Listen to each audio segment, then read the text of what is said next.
Alrighty, I am live according to YouTube. All right, hello everybody. Thank you so much for watching, whether on the live stream now or you're rewatching this live stream. As you know, Chanella here, tuning in from Kingston, Jamaica. If you're watching live, then please comment and let me know that you are on so that we can chill and interact and engage with each other. Um, and just so I know that all is going well, especially with where audio is concerned.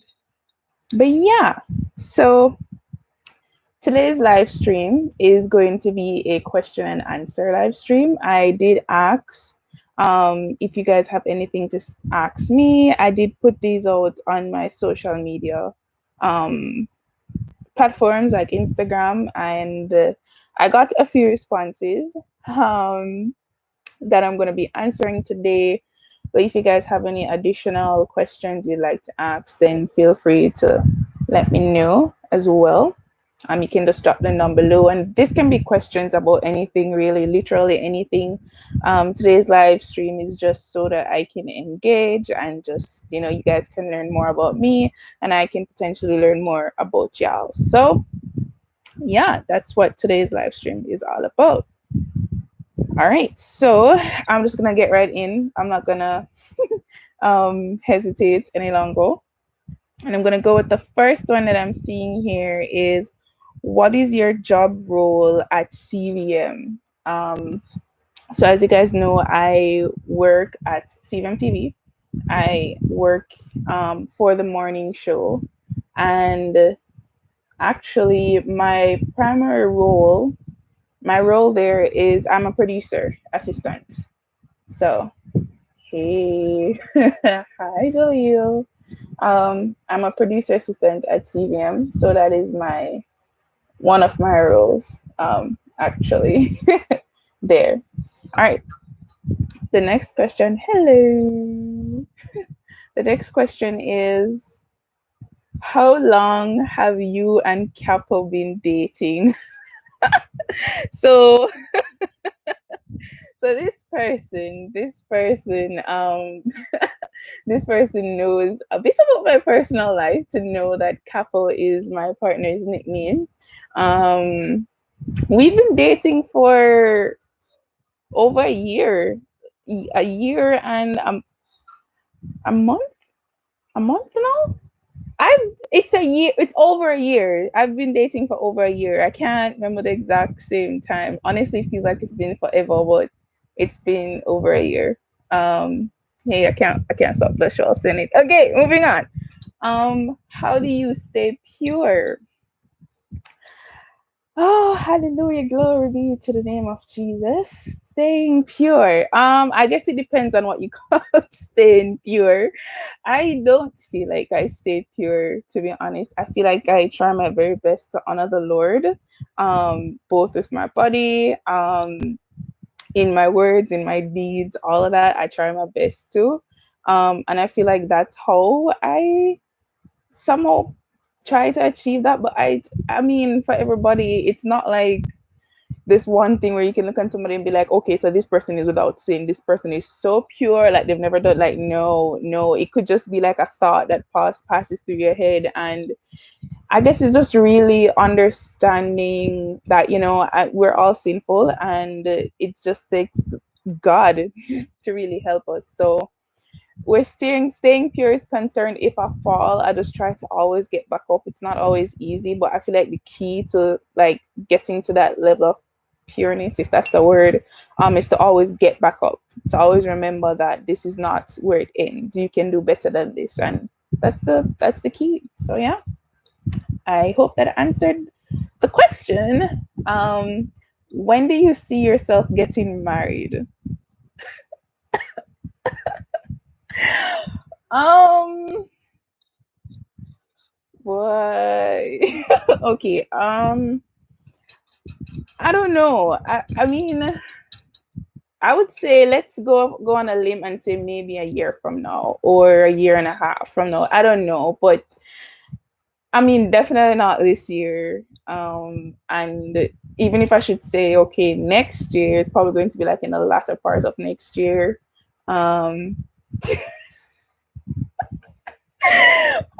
yo, I don't know why y'all always ask me questions about my relationship life because I always freak out every time I'm talking about it. But I don't know, maybe a year from now, if it be the will of God, let's just leave it at that. Okay, let's just leave it at that. Next question: what did you do to gain self confidence? This is a never ending thing for me. I like, trust me, y'all should have even seen me this morning. Like this whole confidence journey, it's an up and down thing. I feel like, I could go on so good, feeling all good about myself and everything, and then I fall back down again.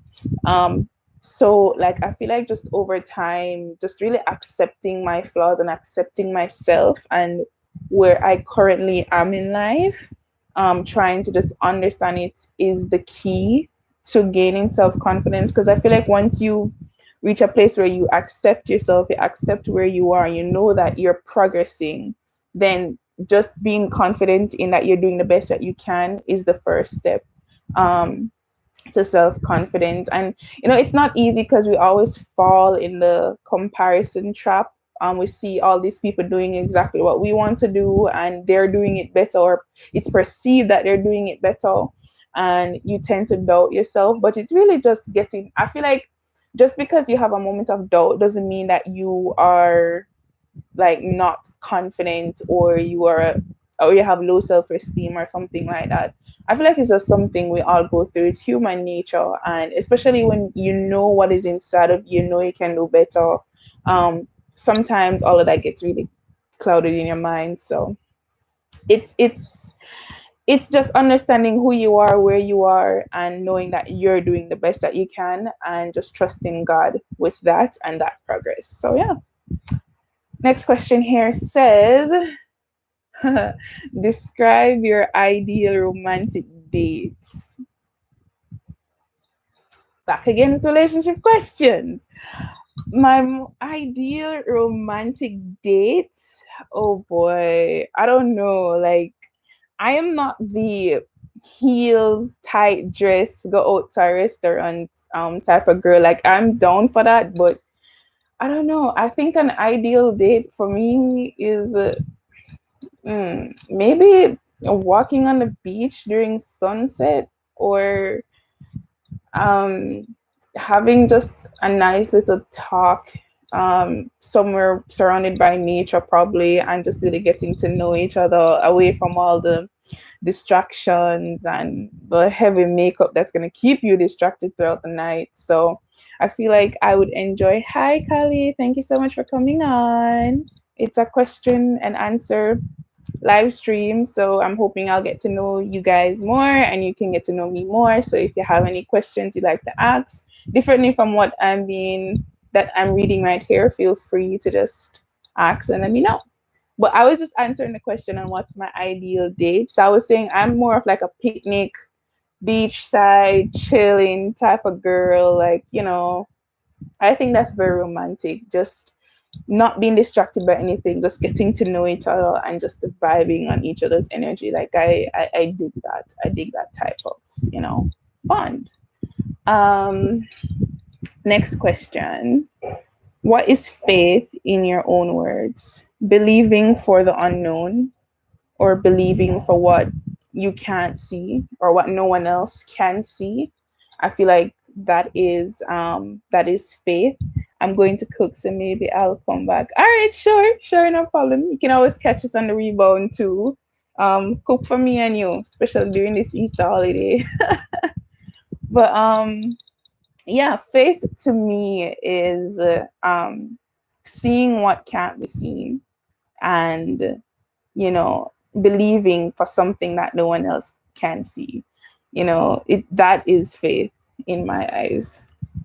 Have you even felt like God is not around? Plenty of times. Um, Plenty of times. I'm not joking, in a Kali. I'm not joke. But yeah, plenty of times. There are times when I felt like God is not around, and this is why it's so important to know that you're Christian life, your Christian journey cannot be based just on feelings, because if it's just based on feelings, the moment you feel like God is not there, that He's not around anymore, you're gone, you're backside, that's it. Bye, Jesus. Goodbye. Um, Whenever you feel like God is not around, that's when you need to press in more. That's when you need to reassure yourself more and remember, remind yourself actually of the times where you have felt like He's around, you know. But yeah, I do have those moments too. So yeah, we're getting through these questions real quick, but I have a bunch more. Okay, and some of these questions are ridiculous. Like, y'all are gonna laugh at me. I feel like I'm exposing myself on the World Wide Web. Oh God. Okay. Have you ever practiced kissing in a mirror? Yo, Jenna, who has never practiced kissing in a mirror? Like, especially, in them little young days when you're about 13, 14, and, them times I've never kissed a guy before. And I was curious, y'all. Like, I don't want the first time I kiss a guy, just nothing not go on for me. Like, I don't leave no impression, but it's embarrassing now. I won't lie, it's embarrassing, but I have practiced kissing in a mirror before. Okay. Did your parents ever give you the birds and bees talk? My mother. My father and I has never talked about boys, y'all. Never. Nothing. Like, the closest my father and I have ever gotten to that conversation is probably him saying, "Yo, Chanel, keep your head up, finish school, do all of that. Like, just keep your head up." That's like the closest. But my mom and I have definitely, and I'm planning to let y'all meet my mom on Mother's Day. But my mother have definitely talked to me about the down and dirty, like everything. I'm not even gonna get into it. What is your guilty pleasure? Pringles and chocolate. Pringles and chocolate. I actually gave up Pringles for Lent, y'all, so it was a pretty big step for me. But I'm a Pringles girl. Um, do you sing in the shower? I do. I actually rap in the shower sometimes. I rap to NF for some other rapper that I listen to, but yeah, I do that a lot. I mean, who doesn't? Who does not sing in the shower? I feel like that's something people always do. Like, everybody always do that. What was your most embarrassing moment in public? I've had so many. QNF plug. I know, right? I've had so many embarrassing moments. There's this one time rain was falling. For those of you in Kingston, you're supposed to know the mothers that's in Crossroad. Um, the rain was falling one day, and I slipped and fell right in front of that mother's building, in front of everybody, y'all, in my school uniform and everything. That was so embarrassing for me. Like, it's not even funny. I cringe even to this day every time I walk past that spot, because it the at I fell right on my bottom, right on my bottom. Have you ever farted loudly in class? I have, I have, but it's one of those farts that them fart there, like, it start off like it's not a big deal. You're taking your time, you say, "All right, that one, it not go loud, it not go loud," and then when it come out, it's so loud, like it's like the loudest farts you've ever given, and people's like looking around wondering what just happened. I have to kind of like walk it off and play it off like it's not you. That's what I had to do. Enough time, I'm like, geez, I'm a what that or what smells, just to just kind of play it off so people don't know some me just bust the fart in the class. But yeah, man, that's reached me way too many times than I'd like to admit. It is super, super embarrassing. Super embarrassing. But yeah, man, no, a serious thing. You have to know to save yourself in the streets, yeah, because these things is natural. It's a natural process of your life, of your body. All right, but you have to know to save yourself. Trust me. Do you sleep with a stuffed animal? No, I don't sleep with a stuffed animal, but I do sleep and hug up my pillow. That's a habit of mine. I don't know. I'm a cuddler. That's probably why. Do you drool in your sleep? Okay, so this is probably the most embarrassing thing about me. Okay, I have selective drooling. Okay, it's not like a every night thing, but you see, when a girl tired, when she really, really tired, whatever, when a girl really, really tired, it happens. It happens. All right, it happens. I'm not gonna just brag my chest and say yes, but it's selective. Okay, so every now and then, I wouldn't call myself a drooler though. Wouldn't. Who is your secret crush?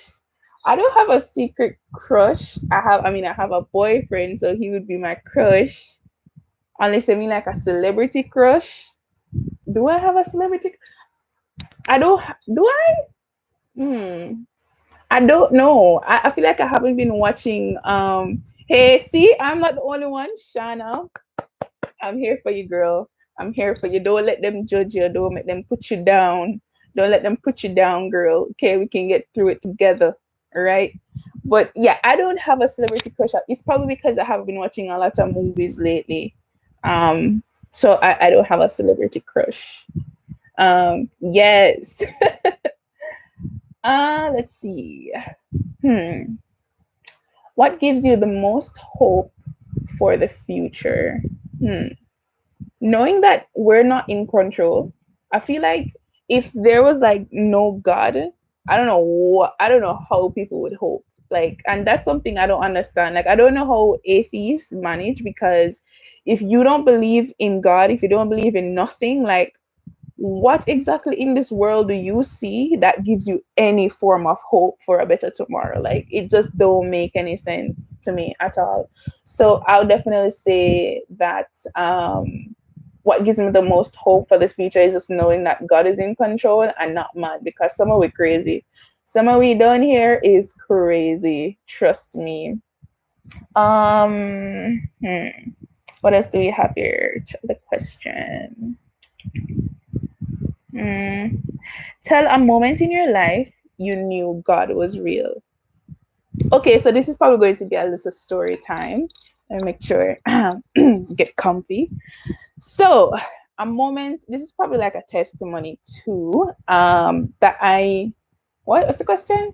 A moment you in your life you knew God was real. Okay, so how I grew up. A part of my life growing up, my mother was a vendor.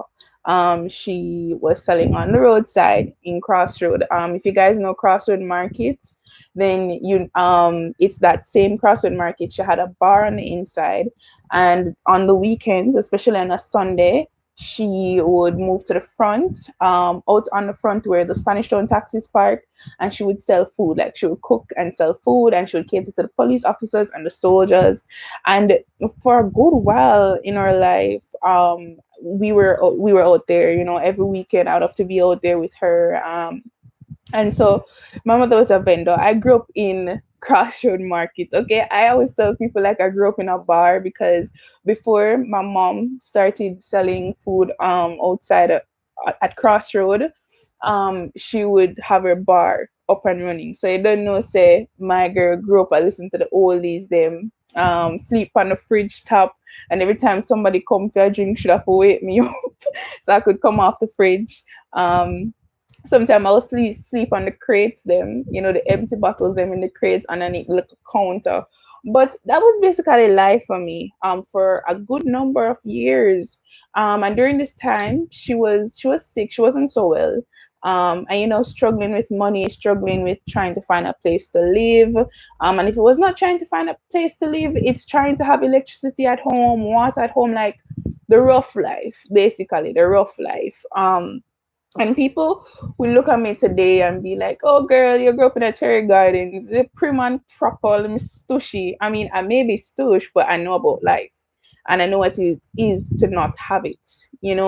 Paul always say, "I know what it is like to be content. I know what it is like to have much and to have little," and that's the case for me. And that's why I try to not take what I have today for granted. So if one thing I can say where God showed up in my life is definitely just being a provider, and just really, really sustaining us in life to where we can live somewhere now, to where I finished university, to where my mother no longer have to toil like that's out at Crossroad and sleep out there and all that craziness that we used to do.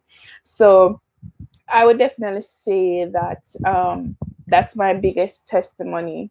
And so, if anybody on my live, or if you're watching this, and you're currently at that place in life where your parents is out selling on the road, your mother could be a vendor, your auntie or your guardian or somebody, just so that they can make ends meet. Like, I know it's not easy. I know sometimes there's a lot of shame that comes with that too, because sometimes your school friend may pass. I see you out there sell the bag juice. I see you out there sell the biscuits, and you just kind of feel away because they're looking at you weird. But things will get better. It will get better. It's all about perseverance, wisdom, and just really trusting God and committing to God to provide. But it does get better. It really does. Like, how I even finished university, for my second year, I was on the payment plan. So, every month we would pay something on my tuition fee. But how I got to university was just the grace of God. Just the grace of God. Trust me, like literally God telling people, yo, pay off Chanel school fee, or go help Chanel do this, or give Chanel some money without me asking, without me complaining to them that I don't have any money. That's how serious it is. So don't lose hope. Don't lose hope. If that's your current situation, it will get better. Thank you, Jaleel. Thank you. Let's see. Next question. What advice would you give a new Christian? Um, I would say, remember why you committed. Remember why you committed to Christ in the first place. Hi, Cavell. Thank you. Thank you for coming on. Finally, I'll give Cavell a round of applause. She finally caught a live stream. But yes, so my advice to a new convert is to remember why you started. Remember why you chose to believe in Jesus in the first place. And I say that because being a Christian doesn't mean that you won't go through things, that you won't face hardships, you won't face heartbreaks. That's not what I mean at all. But rather, being a Christian means that you are now allowing the Lord to lead you, to take control, and to sustain you throughout the rest of your life.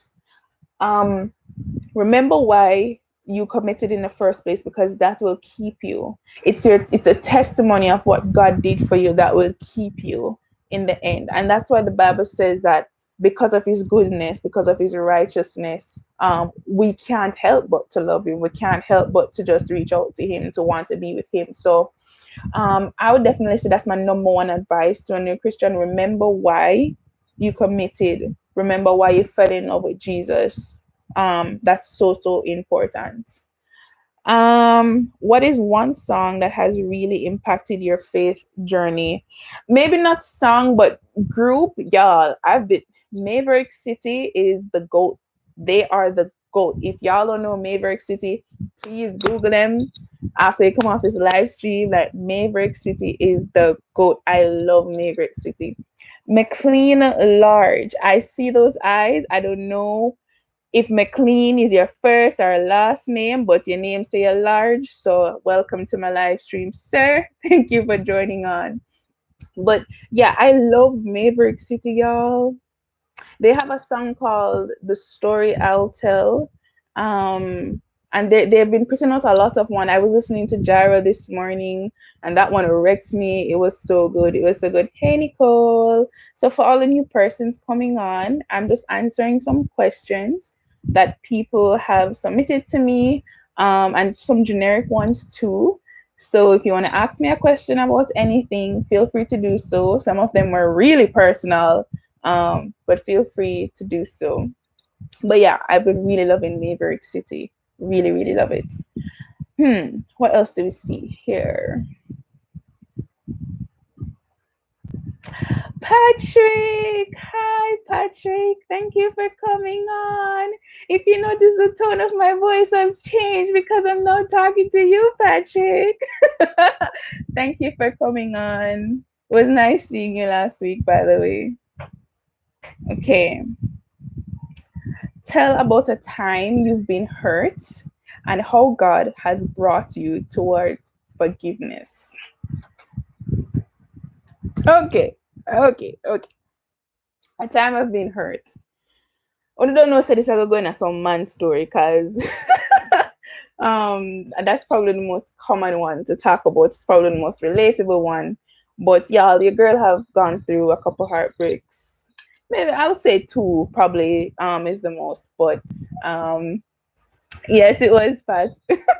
But okay, a time I have been hurt and the Lord led me through forgiveness. All right. So there was a time I was in a relationship with a young man, Christian young man, and this was during sixth form school, and we were good. We were good for a little while, for like the first 3 months because we got together in September, and then by the time we got to December, things started getting rocky. The boy start move fishy, like him never there move too stable. So I realized something was kind of drifting, but we were good. Like at the start, people used to call me Oreo, kind of, so me a brown skin and he was darker than me, and like combined we really did kind of look like Oreo, but we were good. So then Christmas break happened and the boy don't call me or text me, guys. Like I did not hear from him like any at all. I thought he was going through some midlife crisis or something, but I didn't hear from him any at all. So when I got back to school in January, he's approaching me like all is well. I was like, oh, what is man? What is happening? But anyways, we'll talk it through because the normal love of the people them son, and I want it for work and thing. So we talk it through, we get a little counseling, and all was well. All was well. At this point in my life, I was going through a lot of I was going through low self-esteem. Cavell. I was going through low self-esteem, y'all. So I was doing some crazy stuff to myself. I was cutting myself. I was really down. I was really depressed. I just didn't want the little boy to love me. I didn't want the people, them son, to love me. Um, so me I try and make it work. We I try to keep it. Lo and behold, I started getting close to this girl who was going to the same school as us. And I realized that he was getting close to her too. But I used to talk to her, like confide in her them stuff there. Hi, Corban, don't worry, you don't miss anything. You can still ask questions. I'm just telling them about a heartbreak story that I've been in. So me and the girl and him will get close and thing. I'm gonna tell the girl, say, yeah, me love him off, me love off people them son, and I want to work, I want to marry him and all these things. And I was just out of this world. I feel like he was probably the first guy I ever truly fell in love with. And that's why it hit me so hard. But to cut a long story short, sports day roll around when I was already suspecting that something was going on between the two of them. And one day during sports day, after he did a performance for his house, because we have different houses for sports day, he left the auditorium to go to the bathroom, right? And then I say she walk out behind him too. So I say, you don't know, say me that they are pre the meds, because me I watch them from a long time. And I say, why as him want to go bathroom, you go and go bathroom too. So I said to my friend Mario, I Mario must come. I'm a trail behind. I'm a walk. And hey, Kayan, sorry if I'm pronouncing your names wrong, guys. I'm sorry. But yes, I'm gonna follow the girl. I'm going to the bathroom, right?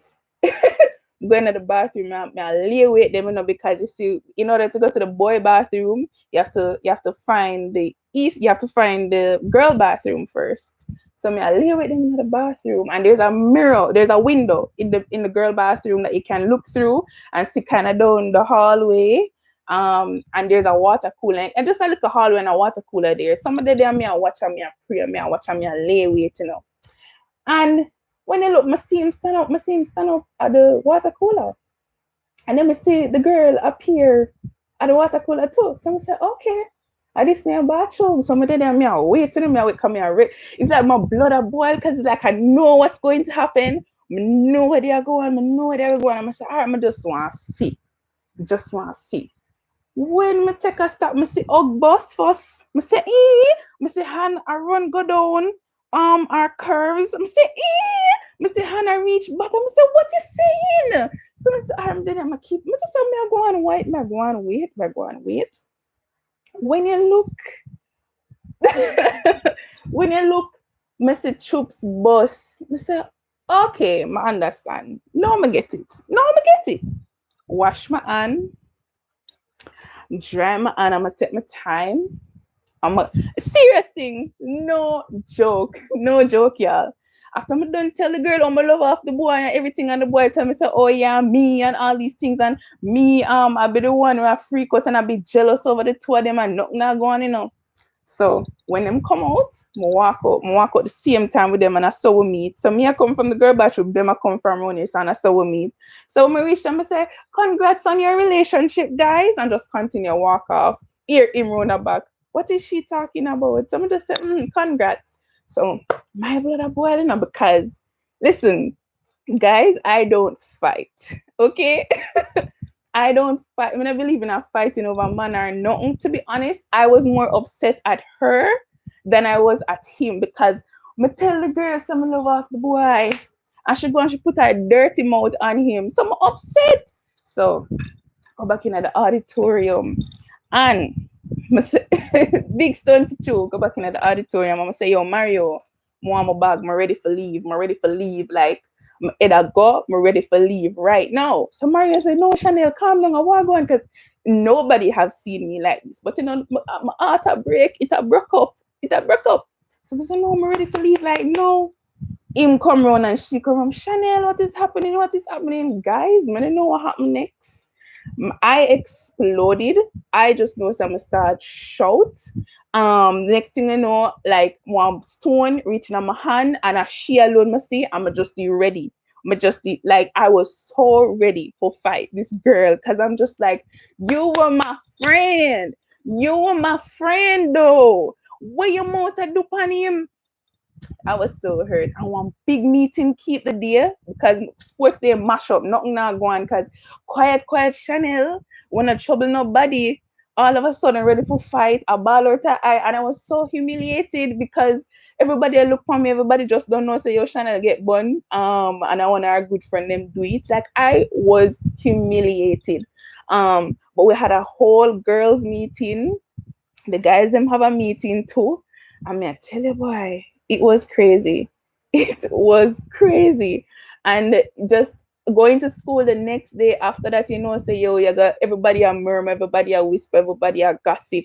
So you know, say you feel some level of shame, and then you know, say yo, it's like I got into this comparison trap because remember, now, mama shape out, you know, me know, nana little nothing, me just have two little curves where I hang off on the side and I try a little thing in a life, right? But mama well blessed. Mama well blessed. When I say shape out, you know. I was in sixth form. This was like the first, you know, you have lower six and upper six. So this was the lower six class that I was in. But yeah, mama shape out. So I start to myself, so I true me never blessed with them type of bottom there and them type of curves there. Make it what listen, say I was so ashamed. I was ashamed, y'all. I was ashamed, and I went through so much anger and rage after that between with the two of them. Um, but you shape but no, hey, thanks. Don't say that. Don't do that. Don't do that. When I'm in the fun life, not so with the fun life, but songs. Thank you. But yeah, man. There was no bad blood. Like today, there's no blood. But whoa, I can't talk. There's no bad blood between any of us today. But thank you, Kav. But man, it was terrible back then. It was terrible. Actually, saw the hey.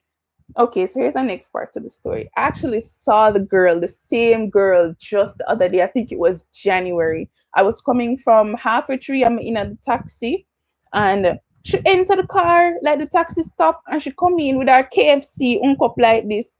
And it's like she sit down right beside of me, you know, for show you how God stay, for show you how God stay. The girl sit down right beside me. Remember, I don't remember this girl none at all out of my mind, because you know, right now girl got her good body boyfriend, our good and thing, and life is fine. All right, I'm cool. I don't even think about them. When I saw the girl enter the taxi and come sit down right beside of me, I was like, God, why you stay like this though? Why are you like this? Why?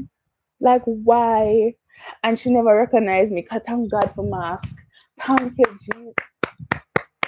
Thank God for Ma. She never recognized me, but I recognize her because me, I've never forgotten her shape, right? Me see her shape before me see she. Like me see her body, I'm say, yeah, man, I she this. So when she sit down there the whole time, it's like everything was coming back in my head, everything. And in that moment, I realized that I was no longer angry at her. Like I wasn't upset at her. I never hate her or nothing. If anything, I kind of felt sorry for her. I don't know if she changed her life, no, but I never have that type of anger or anything towards her again. I was just more of, I hope that she isn't the same today. What kind of shape, my love? No, listen, she have a nice, good. I don't know if a Coca-Cola you call it, but all right, let me put in my hand more. So she start off like this, right? And it's just broad out. So it's not like it's a little broad, little thing, like a little gentleness. It's a little broad out. So you know, some woman have the little extraness. The little extraness what some of us wish we had and never get and have worked for. Yeah, man. She had it. No, Cav, it passed Coca-Cola. It passed Coca-Cola. And if may I tell you, it should pass Coca-Cola. She is a Nicki without the surgery. She's a Nicki Minaj without the surgery. I'm not even exaggerating, y'all. She's a Nicki Minaj without a surgery. But yeah, so that was a story. That was a story. I really had to pray. I really had to find it within me to try and let them go. And know so at the end of the day, who is for me. And the truth be told, what that taught me is that if a youth rate you, him rate you. If a girl rate you, she rate you. Not care what nobody wants to say. Like nobody just brought them toe and just decide to cheat. That there's no such thing like that. Because if you're not like I'm a stick girl. No, can don't say that. Don't say that. Don't say that. Trust me, I am sure there is guys out there who they don't like the fluffy. Trust me, I did a video on love and men, and one of them literally said that him not like because there's always somebody for somebody. So don't think you're out of the pack. But what was I gonna say? Oh yeah, I was gonna say that nobody actually bought them to and decided say, oh my god, cheating was an accident. I don't believe in that. Because if you're not attracted to somebody or if you don't rate somebody, not care what the person said, not care what the person do, like your feelings just not gonna change. That person is just not for you. So if a youth rate you, him rate you. Him will wait for you. Him will be there for you. He will stick it out with you and remain loyal to you. And that's what I believe. When I care about women, I don't know about anybody else, right? And the same thing goes for a girl. Like if a girl really rates you, she will be there. She will stay. Like she not gonna just cut and do all kind of foolishness like that. So always keep that in mind when you're going in a relationship and when you're going to be with somebody. If them rate you, them rate you. If them want you, them want you. Like you no care what kind of excuse them come with. If they want you, they will do what they can to keep you. Right? So yes, rate means love. Thank you, Cavell. Rate means love, right? That's what it means. If them rate you, them rate you. Them rate you. But yeah. So if you guys have any more questions you want to ask me, you can ask me right now. I'm gonna see if I see any more here. That uh, if you could give your younger self a piece of advice, what would it be? My younger self, my younger self. Wow. I feel like so many things was wrong with me when I was younger. Like there's so many advice I wish I could have given myself. When it know say just the young and fool, that's me. Like that was me when I was young. I was young and fool. um, I feel like if my younger self, I would probably tell myself to hmm love myself more. Probably, I feel like my major struggle when I was younger was low self esteem. Not just regarding guys. or anything like that, but just life in general. If I wanted to go after something, like always doubting myself and procrastinating a lot because I feel like it wouldn't, go anywhere. I feel like I would tell myself to try. I feel like I would say, yo, Chanel, just do it. Just don't think about everything else. Just do it. Just go after it. And believe in yourself. Like, believe in what you know you can do. And sometimes, and this is so important, guys, because a lot of you have so much in you. You have so much potential. You have so many ideas. It comes through your head day to day. And you just kind of brush it off like it's no big deal. Either because you feel like it's nobody's going to care, or you feel like the market is too saturated. But always go after it. Always go after that thing that always come back inside of you, that thing that you can't let go after it, because you'll never know who it will impact at the end of the day. I used to cut myself. I was always skinny. I used to cut myself too. I can't, you guys can't see my scars clearly right now because my web camera is terrible. But this was something I did a lot. For me, the backstory, this was how it wasn't, I didn't want to kill myself. I wanted to punish myself, whether it's because I felt like I was ugly, or I wasn't good enough, or it's my fault for this happening, or you should have done this better, Chanel. Like, it was an outlet for me at the time. I felt like I was just at a place where I really needed deliverance, which I did get the deliverance at the end of the day. But like, trust me, I can relate to you so much, Kian, when you say that, because it was me punishing myself for how I feel like God created me. Like, I just thought that I wasn't good enough just based on what people say or people project onto me. So I'm at a better place now, and I pray that you are too, but it does get better. The key is to always remember that you're unique. You are unique. No one else can be like you. No one else can be Kian. No one else can be Cavell. No one else can be Jaleel. No one else can be Patrick or anybody else, Corban, anybody else watching the live. No, like, nobody else can be you. And that's the key. That's the key that you have to always remember. You are uniquely you. So what is inside of you is not going to be inside of somebody else. What you can impact or leave an impact on somebody else won't be in anybody else. So that's so important. I would tell myself to stop following people, stop listening to the naysayers, stop eat up what people have to say. Exactly. I so agree with that. I so agree with that. My last video spoke about always getting advisors and all those stuff, but you have to know to filter that, because you can't always make that negative something there. The negative people always have something to say.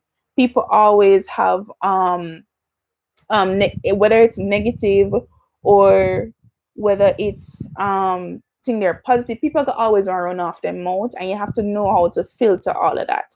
And that's why your circle is so important. Your circle is so important, yo. You're welcome, Ken. You're welcome. But it's true. It's true. It's true. Whatever it is that's on your heart, whatever idea you have, just go after it. Just go after it. Take your time, push through, and go after it. Because trust me, you could possibly have that next big thing inside of you where somebody is waiting for. So bank on that.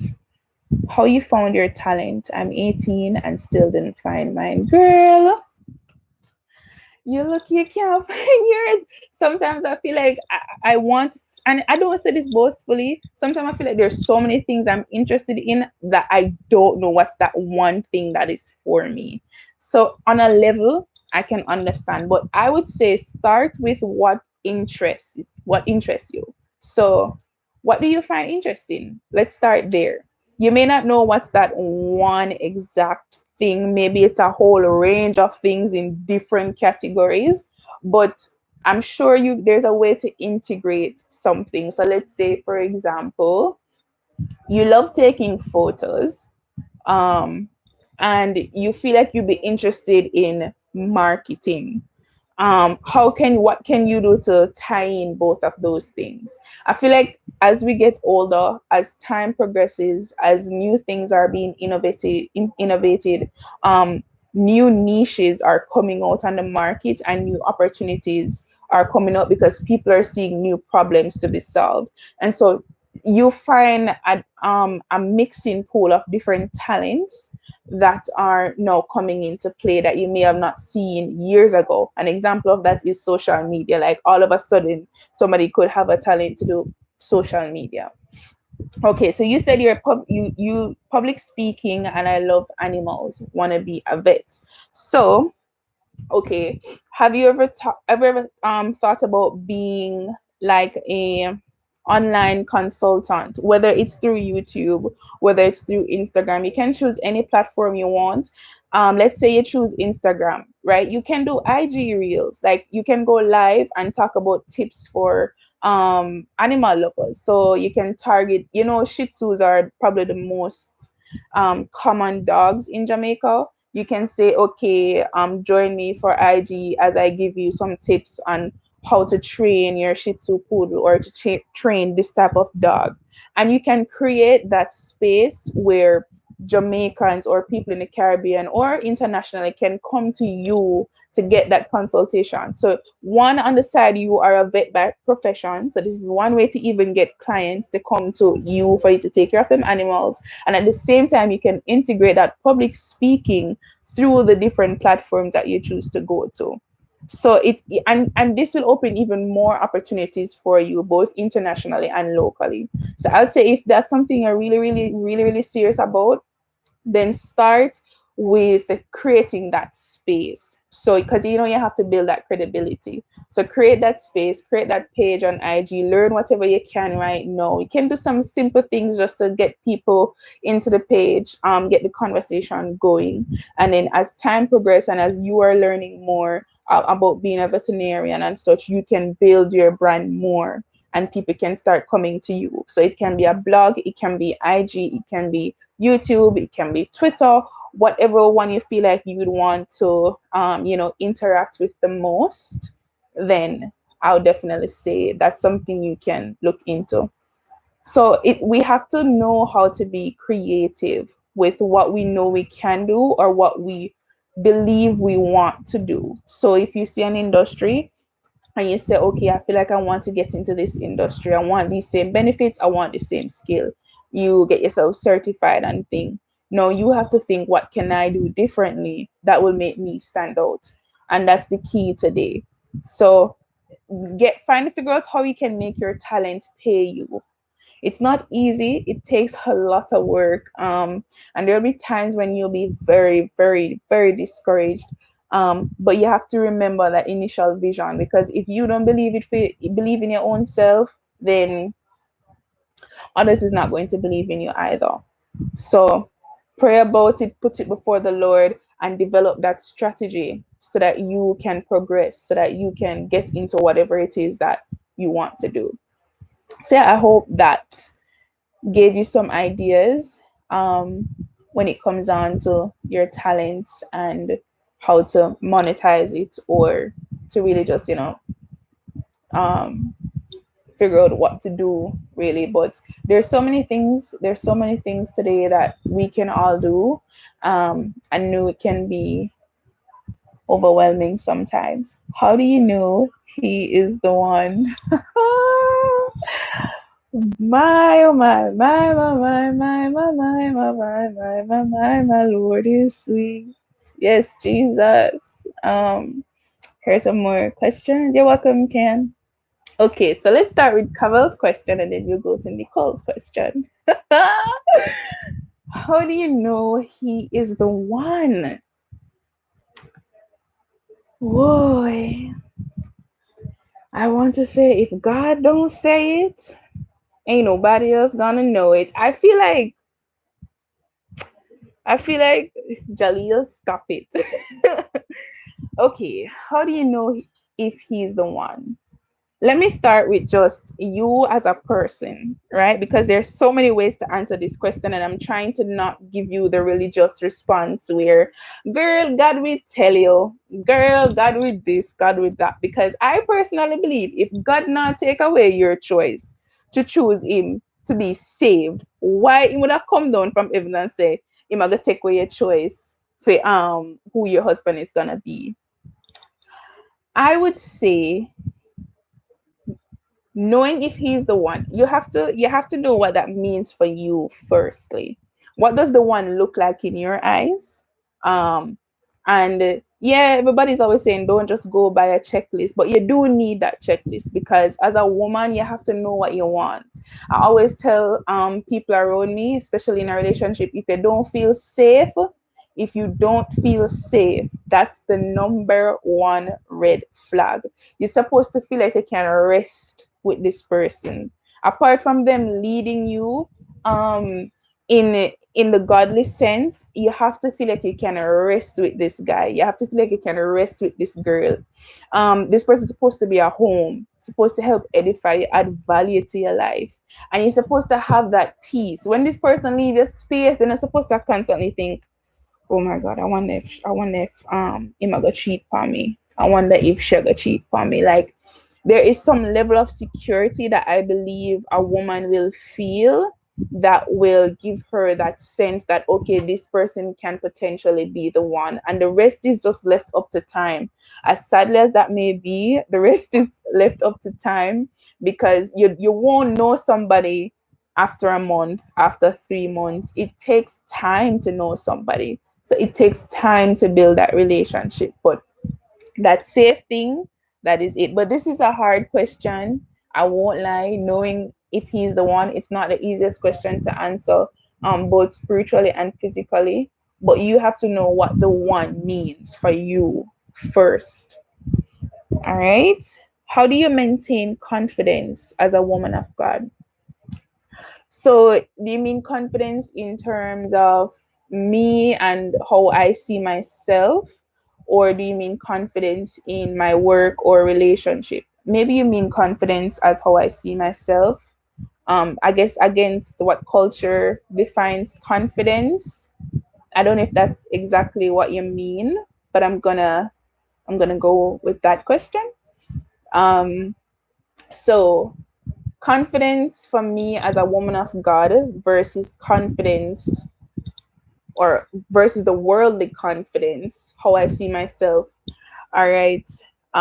Especially because I'm coming from a place of, like I said before, where I struggled with low self-esteem a lot, like to the point where I used to cut up myself, that I used to punish myself for being um ugly or not good enough or anything. I think I changed, apart from the Lord Himself pouring into me and just really learning about what God thinks of me. I think that's the number one thing. Let's start there. What my creator thinks of me. So the person who created me, what does he have to say? I put that in priority first. And then after that, I start thinking, what do I want to think of myself?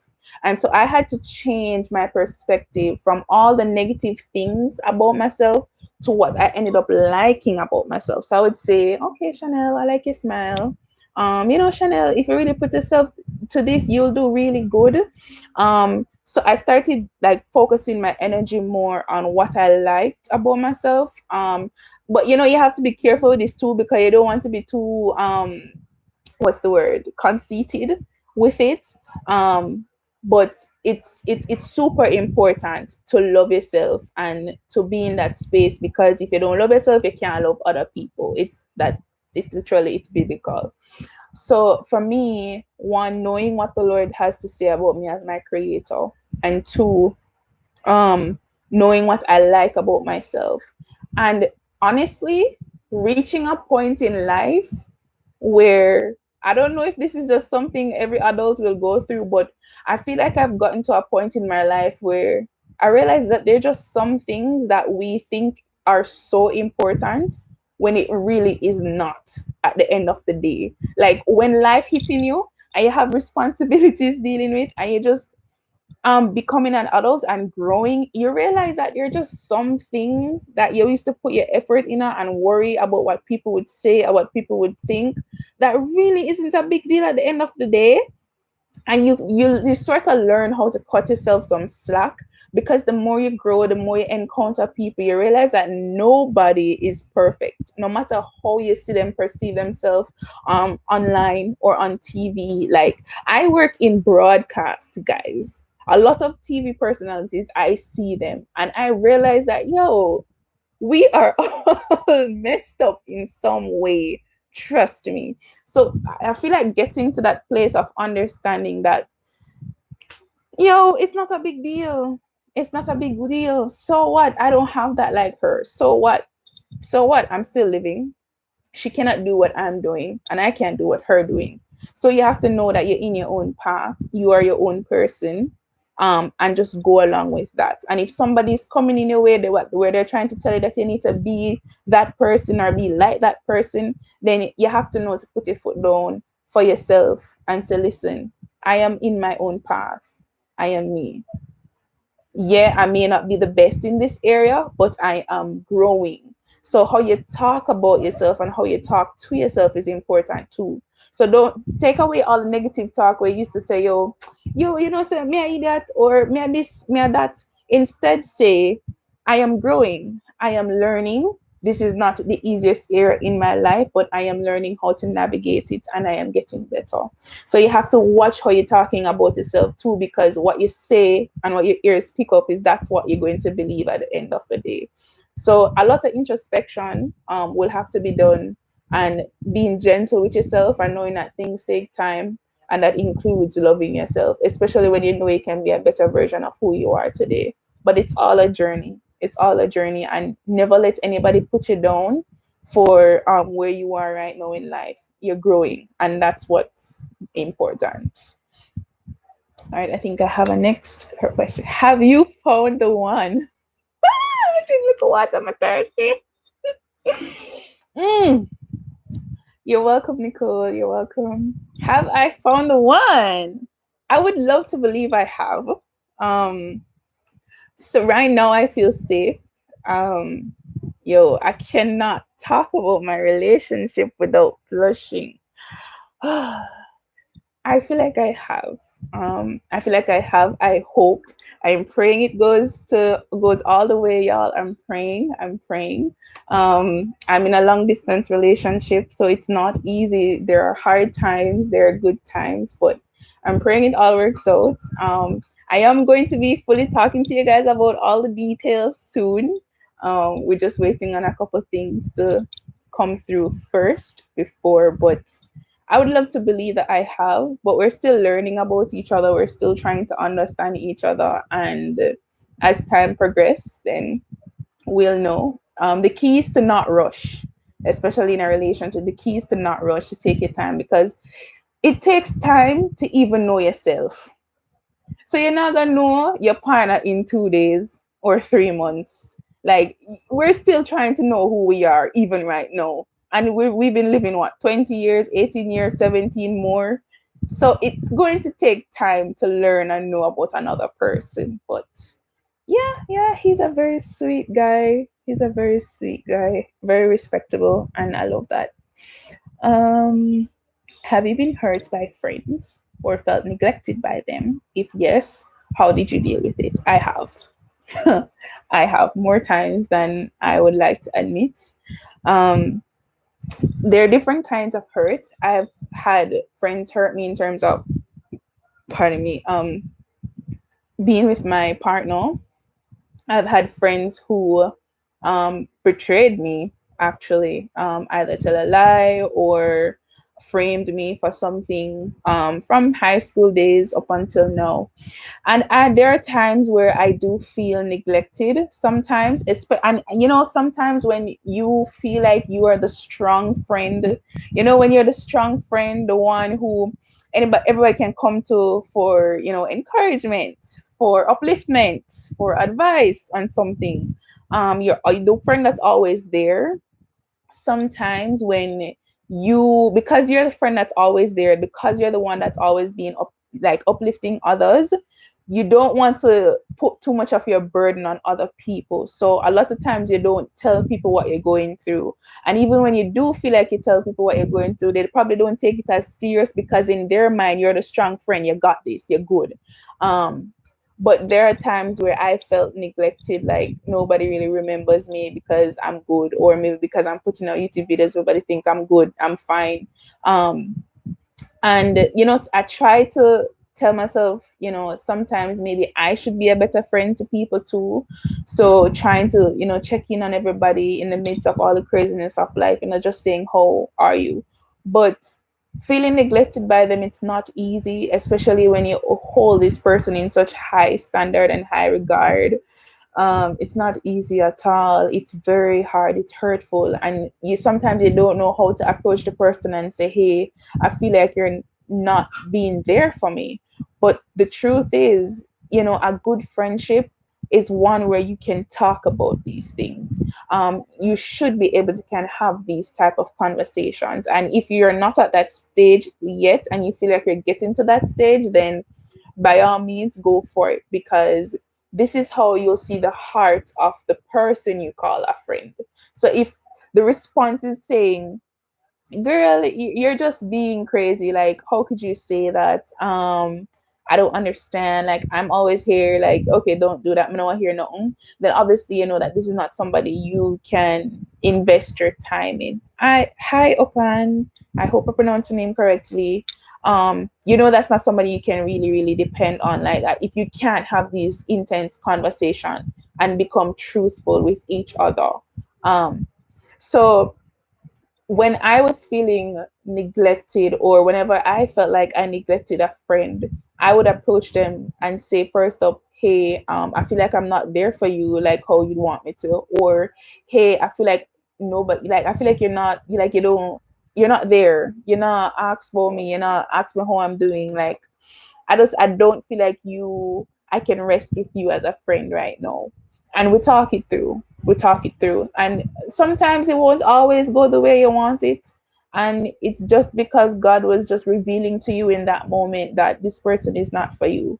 But I would say the number one way is to definitely approach the person. The Bible always say, if you and your brother is having a hard time, or if you fall out, or if something it goes wrong, before you even present a gift on the altar to God, go and reconcile with your brother. So that's definitely my number one advice in that department. But yeah, man, the friend thing, it's serious. It's serious because we all need somebody. No man is an island, but sometimes we have to meet the crosses then before we can find the true gems. And it's just it's a reality of life that we have to go through. Not easy at all. That's all. So yeah, I hope that answered your question. Anybody have any more questions? We've been chilling on here for over an hour, but it's been good. It's been good. I hope everybody's doing good too. Um, I hope you guys enjoyed your Easter holiday as well. I hope nobody never get the wrong kind of bun like my story earlier. But yeah, man, it's a serious thing. It's just life. You're welcome, Manny. You're welcome. But yeah, so I'm gonna stay on just a little bit longer just to see if there's any more questions, and let's see if there's any more here that I did not answer. I think I skipped a few here. So here's a question. Have you ever tried to take a sexy picture of yourself? First of all, have y'all ever tried taking a sexy picture of yourself? Because I don't know what kind of question this. Like, when you know say you stay good on them things, and you know say oh you're blessed by the Lord, you have to kind of, you have to practice certain poses and things from now, so that when marriage time and thing, for work the thing, so no must. Like, I can't be the only one who thinks like this. Like, yeah, of course, plenty of times I take a, I guess you'd call it sexy picture of myself. Yeah. What would be in your web history that you would be embarrassed if someone saw? Wow. Maybe me trying to spell some simple words. That's probably it. And this I can't be the only one this happened to, where some simple little words were easy to spell and it just miss your mind. Like you just cannot remember how to spell the word in that moment. So you just Google it. I can't be the only one. I can't be. So I'd say that's definitely something I'll probably be embarrassed about, especially as someone who's a communication student. But I always struggle with grammar, y'all. You probably all realize too, but that's a serious, serious thing of mine. That grammar thing, it's serious. How do you overcome sexual temptation slash fornication? All right. So, wow, this one it rough. This one is a hard one. This one is a hard one because we're young. We have feelings. We have some little something in our body named hormone. I have some very nice young men out there. I thought you wanted to be a doctor. Okay, at one point I did, but before I get to that, with the sexual temptation thing, yeah, man, it's serious. It's serious. I'd say for me, this is yo guys, it's a struggle. It's a struggle. I was once addicted to porn. Some people might find it very hard to believe, but I really was. How I got exposed, my brother was watching, I was like 8 years old, and my brother was watching porn in his room. And this is why it's so important when you have little children in your space to really watch them and guard them. But I was walking past his room door and I peeped in the room and I saw the TV. And from that moment, I have remained curious ever since. And I entered into a long, like years worth of struggling with porn addiction. It was really bad. It was really, really bad. Both before I became a Christian, and I struggled with it even more after I became a Christian because it was kind of like something that I was so curious about because I've never had sex. Like I've never done anything like that. I have, touchy feely in previous relationships and we've dabbled here and there. But I've never gone all the way with a guy.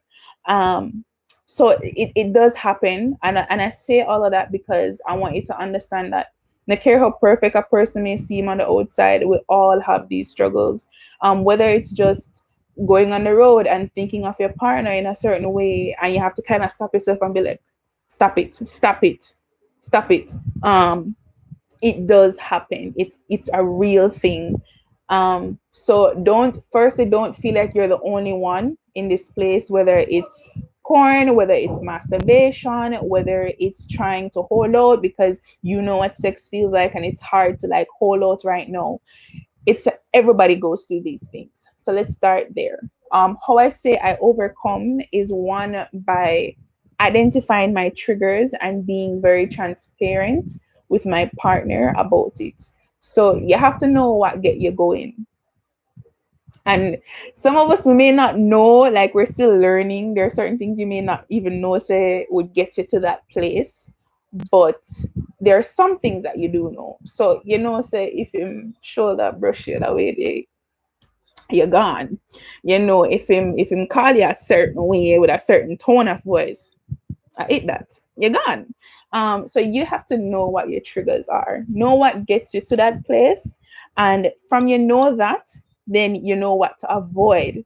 No, the next step is the discipline part of it, which is the hardest part. Um, because it feel good. It feel good. Yeah, girl, the kiss on the neck, something. Don't even talk about it, cause But yeah, the discipline part is where it get rough. And you really want to have to cry out to God and ask the Lord for strength. Because his word says that he does provide a way of escape for us. We're not a slave to sin. So no matter how hard it feels, there is always a way of escape.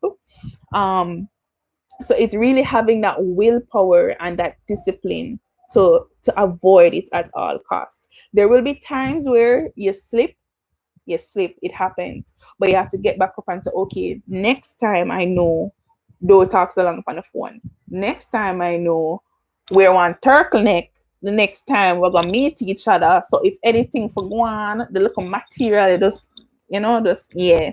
So it's simple little things like that that you have to do to really get yourself to a place where okay, I'm making an intentional step to avoid this from happening because I know what will get me going. And you're not doing this, and this is another thing, you're not doing this because you want to remain pure for this guy. Like you don't want to give the guy that pressure. Pan him brain to say, Jesus, please, she has saved her entire virginity just for me. No, you're doing this because you want to honor the Lord with your body because his body is your temple and he did so much for you that you just want to repay with this one thing. So take it from don't think I'm just doing this because I want I'm not gonna give my body to this guy. Think of it as I'm doing this for the Lord, and your love for Christ is also a next step that will help you in this department. But definitely knowing what your triggers are and making the intentional steps to discipline yourself to get over it is so important. But times will come where it's rough because we're all humans at the end of the day. Hormones are in our bodies. Sometimes you not ask for it, but there could be a moment where you just get turned on. You just get turned on. For us ladies, when our cycle comes around, or you don't know, so we're gone all type of way, there are times where your hormones could literally just biologically you are just ready, you're just in that mood, you're in that mood and you want it. That's like a biological thing. And there are other times where your mind just wander off and you just want life, that passion is burning, you really want to connect with your partner, you want that, you can't wait for it, but you have to really know how to bring yourself back to that place and say, okay, have patience, one step at a time, one step at a time. So I definitely say, yeah, that's it. That's it. Really pray about it, put it before the Lord, read the word like crazy, know what God says, surround yourself with people who, one, you can be transparent with, and two, who you can bank on and rely on. So you should have friends that help you in this. You shouldn't have friends that is influencing you to go and date with the boy or go and have sex with the boy or them things they like. Those, like, being around that influence is going to get you there. And sometimes the songs, the shows that we watch will also get us there too, because trust me, I know I know. But yeah, man, so that's it. I hope that answered the question. If you want more clarity, just let me know. I don't mind answering. Um, I thought for a second you wanted to be a doctor. That was like a childhood dream for me. That was a childhood dream for me to be a doctor. I used to watch like live surgeries on YouTube, people doctors operating in people's head and then stuff there, the gooey stuff, but not anymore. Not anymore. But yeah, yeah. Um, you guys have any more questions? And let me know if you need more clarity on anything um, before we end. I look like a doctor. I am going to take that as a compliment, right? I'm going to take that as a compliment. I hope you're not trying to say I look stressed out, but I'm going to take that as a compliment. It's probably the glasses. It's probably the glasses, y'all. It's probably the glasses. I remember the first time I got my glasses, I felt like such a nerd, even though I am a nerd, but yeah. It's probably the glasses, y'all. It's probably the glasses. I don't know. I don't know. A doctor, Dr. Spence. Wow, really? That's crazy. Okay. But I'm gonna take that as a compliment. Thank you. Thank you. I think you just told me I look smart, so thanks. Sometimes I feel like the dunces of the dunce. Like sometimes I feel like such a dunce spot. I'm just like, Chanel, you need to read more. You need to like widen your vocabulary. Honestly, girl, like not pretty, not pretty. Nobody likes a pretty dunce, trust me. Um, but yeah, we all have our progress, we all have our stages in life. So yeah, I'm really enjoying this live stream today. Thank you guys so much for coming on. I really, really appreciate it and just asking your questions and stuff. It was very nice. It was very fun. And I'm happy that you guys got to hear some of my very embarrassing stories. Um, but it was fun. It really was fun. Um, what time is it? It's 5:16. Um, I think I can stay on for maybe 6 more minutes or so. Just in case you guys have any more questions. Let's see. What is a book that has greatly impacted your faith? I do want to read more, so my book suggestions are very limited, but I would say two books that I really enjoy reading regarding faith is the first one is it's called Can We Contact You Personally, like on Instagram? Yeah, man, of course. Of course. Let me type my handle right here. Chanella underscore cats. You can find me on Instagram or Twitter using that handle. I always respond to my DMs. So if you want to talk to me about something personal, you can. You can. I don't mind at all. But you can find me on social media at that handle.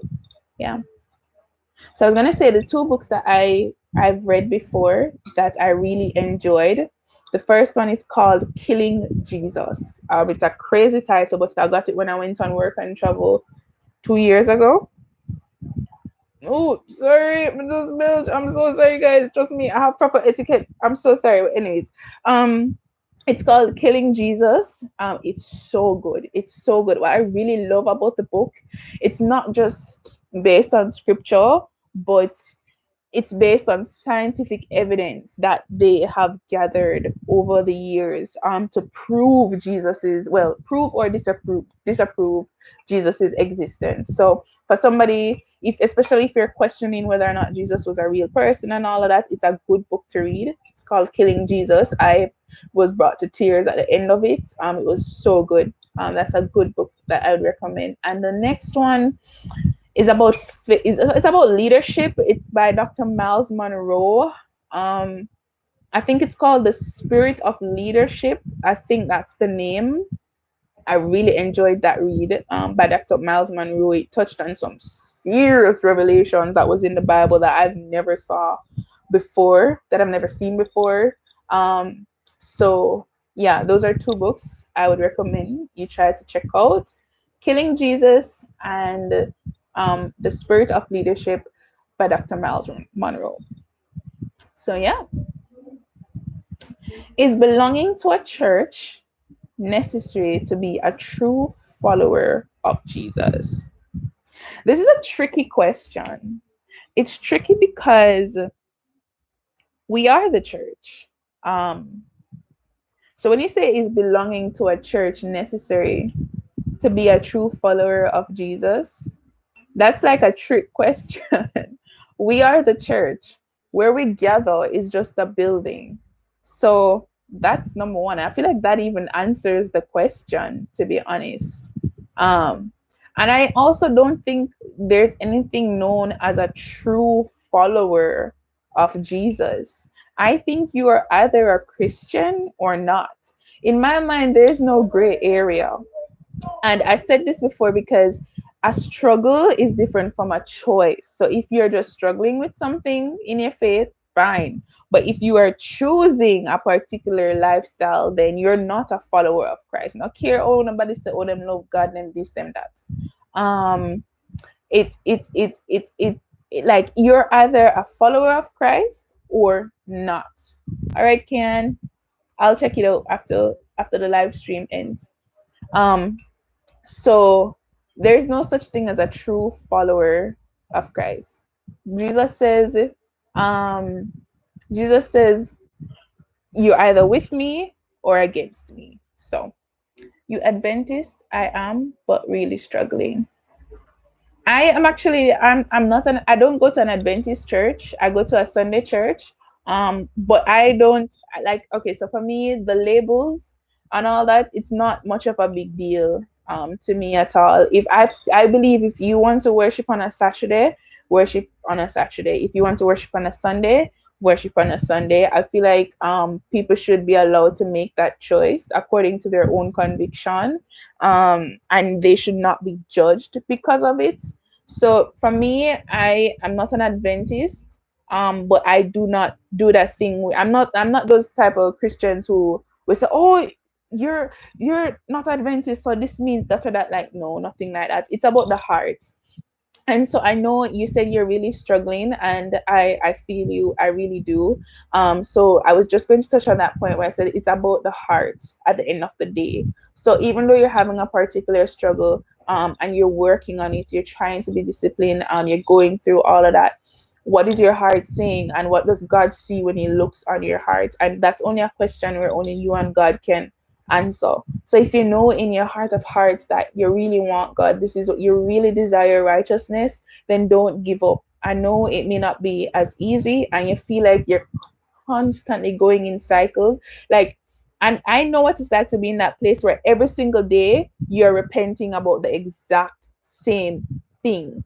Literally the exact same thing. And you get to a point where, like, God, all right, you must tell me by now, because obviously me no mean it. Because if me keep on I do it, that means I'm not mean it. And that condemnation you're going through and all that, I know how that is. But you have to really look into yourself and look into where you are at in your heart. If you need to take it a step further where you need deliverance about something, then you probably need to speak with somebody about it. And we can take it from there if it's something that's that extreme. Because there are times where we will go through things that really and truly we can't get through on our own. You could be a very strong person, but you just can't get through this one on your own, and you need that extra help. So also keep that in mind. But what is in your heart? That's super important at the end of the day. What is in your heart? So yeah, yeah. I hope for anybody who is struggling and feeling like you're at that place where you're constantly going in cycle, remind yourself of what your heart is saying. Hey Danielle. Hey Danielle. Thank you for coming on. I know you're in it tired right now, but I'm not gonna expose you too much. But yeah, so if you're struggling, remind yourself of what's in your heart at the end of the day. And that's what's really, really important. That's what's really important. Yeah. Anybody have any more questions before I go? This is the longest live I've ever done. Hmm. Let's see if there's anything else I did not answer.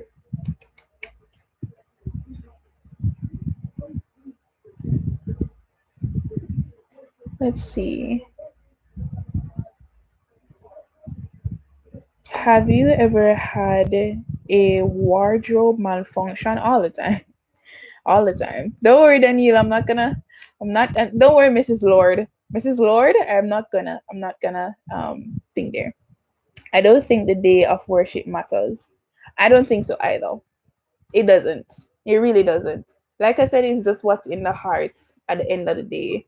So it don't really matter whether you worship on a Saturday or Sunday. No make nobody feel till they say you're not righteous or you're not this or that, or anything. How old are you? I'm 23.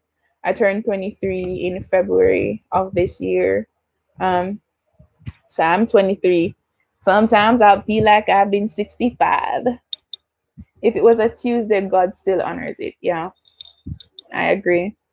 Where is somewhere in the world that you would really like to visit? Oh my gosh, there is so much. There's so much. Okay, okay. Bali.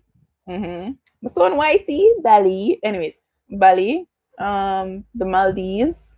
I hope that's not in the same place, but my number just see them place up on Instagram, y'all, and them look nice. You understand me? You see people in a hammock, palm beach side, palm tree, them things there, and me want experience it too. So them two place there. I would also like to visit China. I mildly speak Chinese. No, I say mildly. I have a minor in Chinese, but I have not been practicing.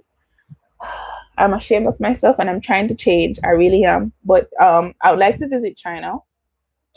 I would also like to visit the Caribbean, like the Caribbean countries. I'd also like to visit Guyana too, because that's where my partner is from.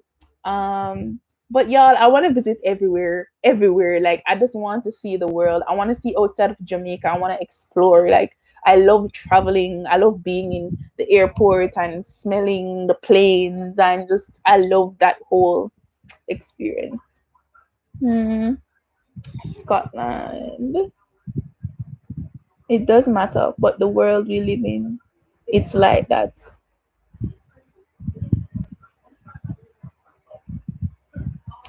It does not matter. It does matter, but the world we live in, it's like that. I think you were referring to the day of worship thing. Um, I'm not sure, but I think that's what you're referring to.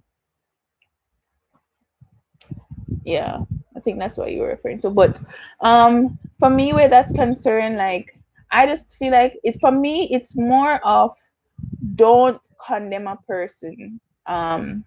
Like I don't believe in the whole condemning of a person. That's the part that gets to me too. Um, but yeah, I hope I could visit Jamaica one day. Oh, really? You should. You should. Where exactly are you watching from? I think it's Raya or Ria. I'm sorry if I'm mispronouncing your name, but let me know where you're watching from. But you totally should. You should. You should from Trinidad. Oh, that's so cool. I love Trinidadian accents. Like, y'all, I love hearing y'all talk. You're like a mixture of Jamaican and British. It sounds so nice. I always love hearing your accents. It's so good. It's so good. I love it. I love it. But yeah, man, whenever you can, whenever it's safe, you should totally visit. You should. Yeah, man, I'm serious. I'm serious. Like I would try to speak Trinidadian right now, but I feel like it would just be an insult. And I really don't want to insult you today. Next thing you go unsubscribe and all those things. But I loved it. I love y'all's accents. My other half is from Ghana. So girl, we need to have a conversation. We need to have a conversation. Really? Yo, that's so cool. That's so cool. He's always talking about Guyana and what's it like there and everything. I really want to visit and see what it's like. Oh, that's so nice. That's so cool. What is Dominica like?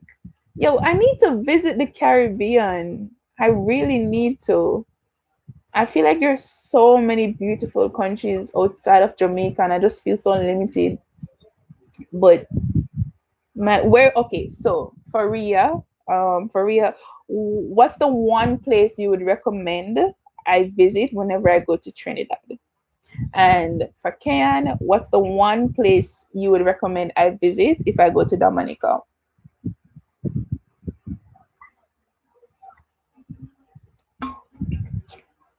You can like give me like one or two suggestions just so I can have it like written down. The one place you would suggest. That is a hard question. Okay, let's say one or two places, like three places you would say you think I would enjoy. So let me tell you, I love nature. I love nature. I love exotic looking places. I don't really like too much crowd, but I love nature. So I hope that will probably narrow down the suggestions. I would love to visit Jamaica one day. Says the guy who has a Jamaican passport. Uh-huh. Very funny.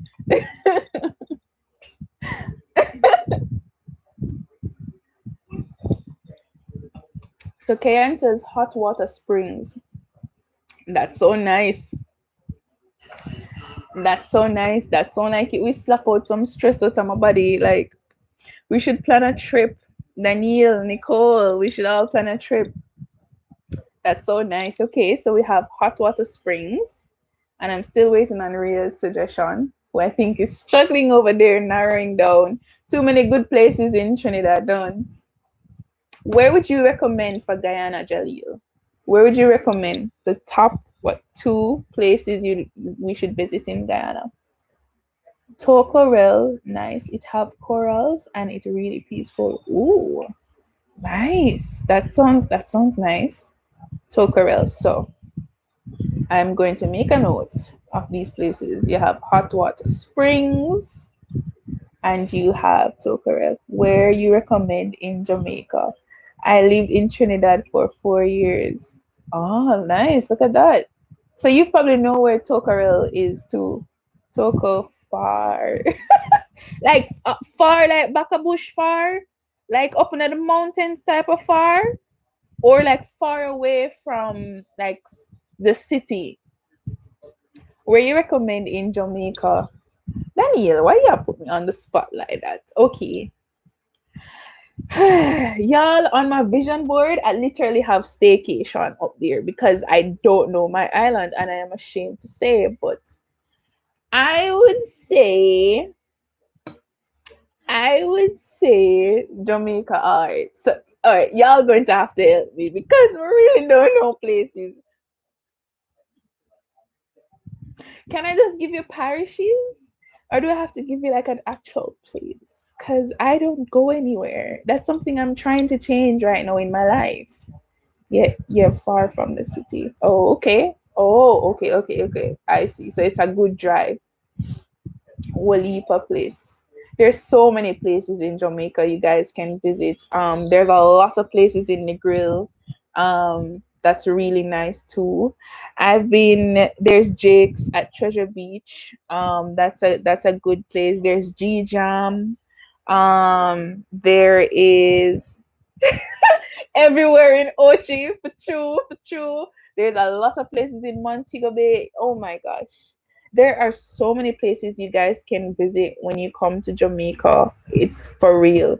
I encourage you, if you have any local friends, that will be best when you come because one, you don't want the locals them you're taxing you too much. And just for safety reasons, somebody that knows the area is good to travel with when you're visiting here. But there's so many places. There's so many places, and what are they called? Airbnbs and um, Airbnbs, motels, and villas and hotels. All of the whole lot that you guys can check out. Jaleel says we can go to Qatar. I can't pronounce the word. Falls for Guyana. Okay. All right. Hopefully something can happen. Hopefully.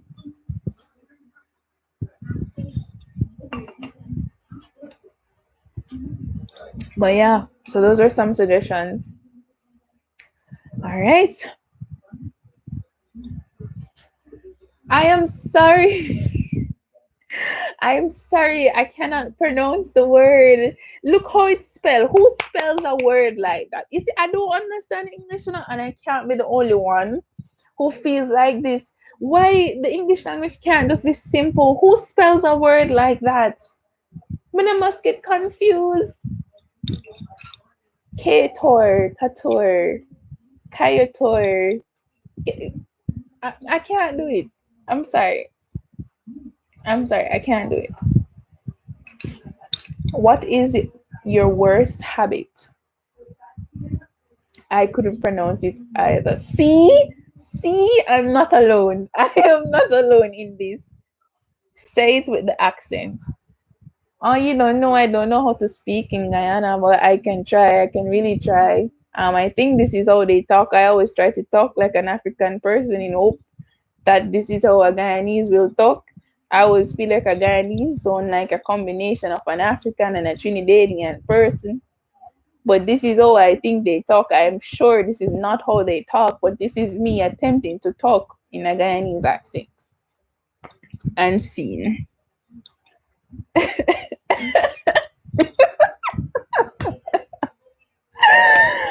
Oh my gosh, I had to ask someone from Guyana to pronounce it. You see, I'm not the only one. I'm not the only one.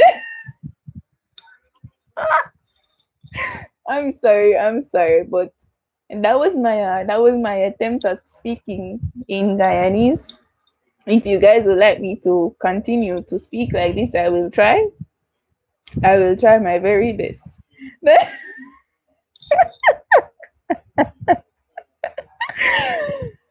Listen, you cannot tell me how the Guyanese people talk. You can't tell me that's not how they talk. I was born in Guyana. I grew up in Guyana.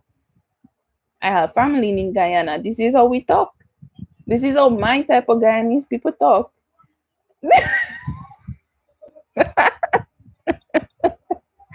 He is so ashamed of me right now, Daniel. Oh, sorry, I came out of character right there. But yes, I was saying that my partner must be very, very ashamed of me right now because I am totally butchering his accent. But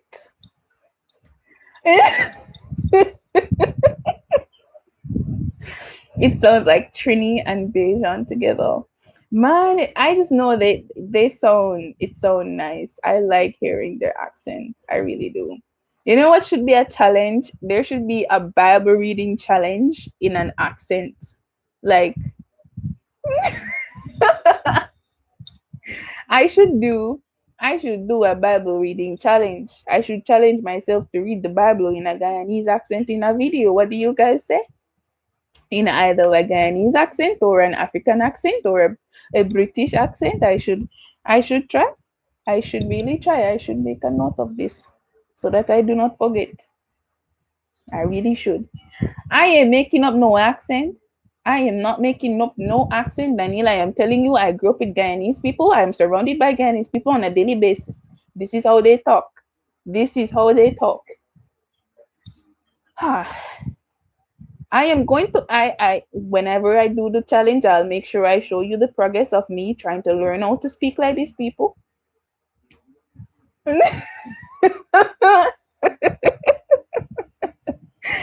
I will confirm whether or not I'm still in a relationship after I come off this live stream because I feel like I just disintegrated my partner's entire country's reputation. So I will confirm with you guys whether or not I am still in a relationship after this live stream has ended. Well, I am a very versatile person. I can switch between Guyanese and I can go to an Indian accent whenever I want to. I'm very versatile. That's there's nothing wrong with that.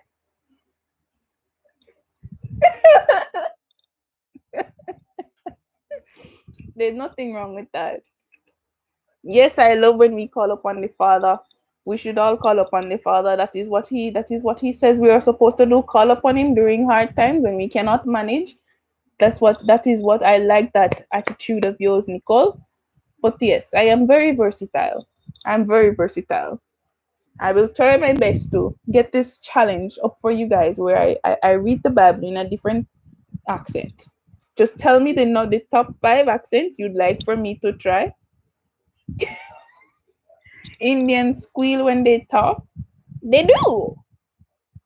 I don't know how they squeal. Maybe I'm a different type of Indian, but I will try to add a little squeal at the end of my sentences. I will try.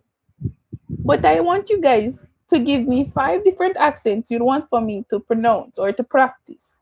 And then I will come and I will tell you and show you what I got. So we got Guyanese first. Then we got an Indian accent. What other accents do you think I should try? Hmm? Do let me know. British. Trini.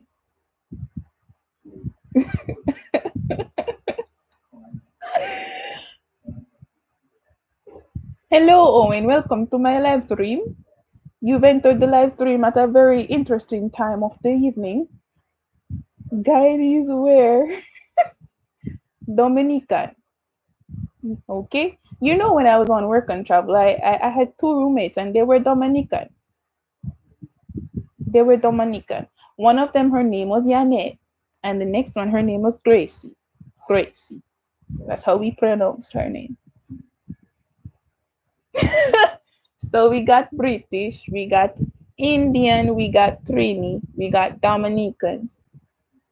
That's 4. I need one more accent that I should practice. One more. Maybe African. Jamaican girl. Yeah, is it true that whenever I try to speak what patois, I just sound like a foreigner where I try? Because in my mind, I'm a very good native patois Creole speaker.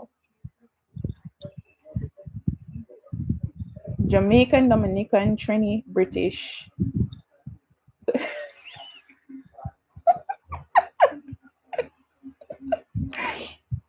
Yes, I tell you, you have to know how to switch it up.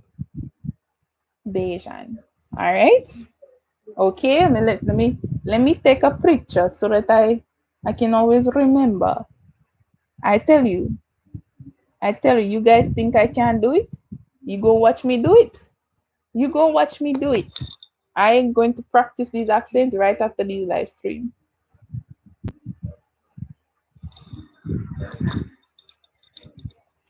I hope you're looking forward to it. All right, my mouth kind of tired now, so I gotta go back to the Jamaican, but that was just to prove that I can do it, y'all. That was to prove I can do it. I can do it. Oh my gosh, but I love it. I love it. I love it's so nice to know that the internet can connect us from, all of us. It never proved nothing. You cannot tell me that. You cannot tell me that. Okay? You cannot tell me that. Watch and see. Watch and see. Watch and see. I am going to practice. I am going to practice. I'm going to do a whole video about it. And then y'all will know. Y'all will know. All right.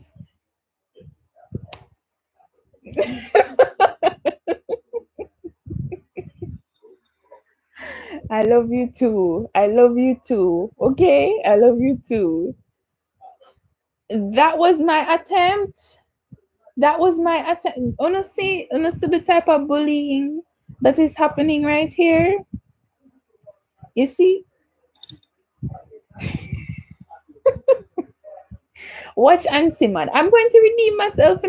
Like, guys, don't listen to Daniel, okay? Don't listen to Daniel. Hey, hey, new here. This live popped up in my recommended. Oh, really? Come loyalty. Thank you for coming on. Thank you for coming on.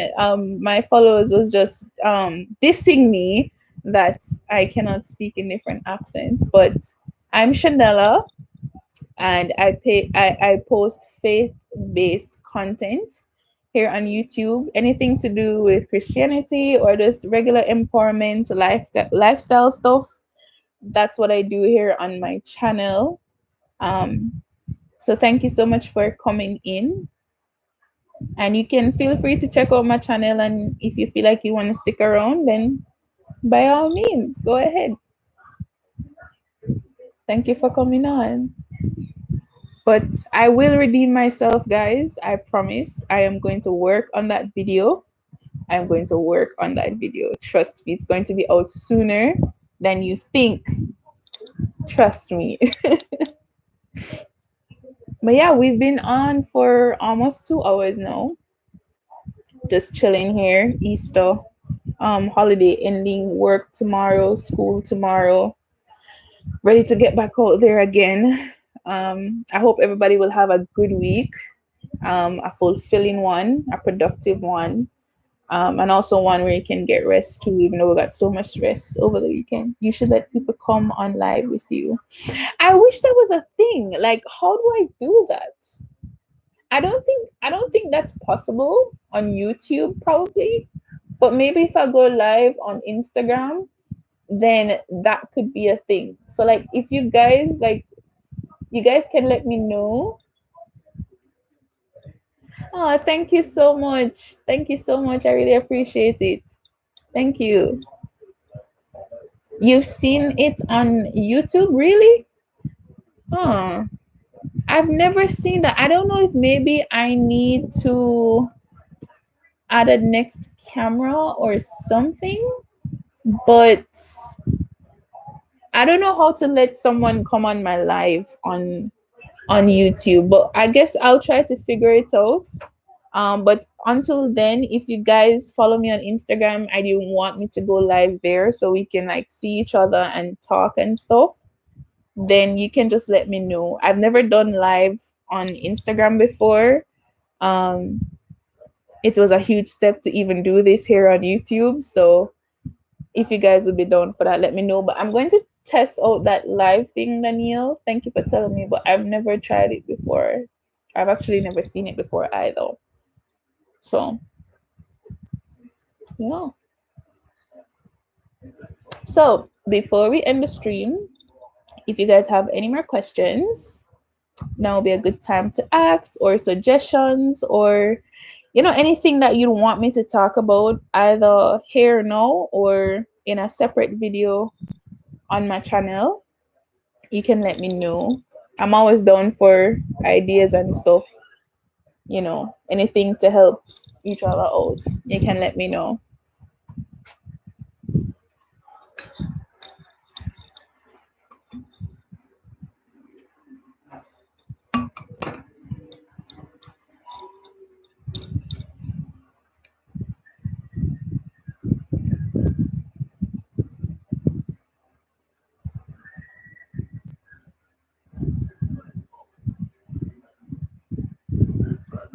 But yeah.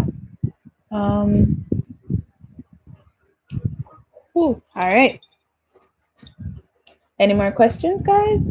Before we end the live stream, we touched on so many things tonight. We really did, from heartbreak. If you guys are just joining, but we were talking about a lot, from my heartbreak stories to dealing with friendships to dealing with sexual sins to knowing what your talents are, trying to figure out life. Really, we touched on a lot of stuff. I really enjoyed it. But we're getting down to that time of the night. So if you have any more questions or anything else you'd like to ask or suggest, now is a good time to do it. I will also look out for your message, Kian. As soon as I come off the live, I will look out for it. Why can't I find this thing? I can't. But yeah. And I'm really serious about the accent video, guys, because y'all challenged me. I take challenges very seriously, okay? I really do. If you challenge me to do something, I am going to do it. So I'm actually really looking forward to doing it too.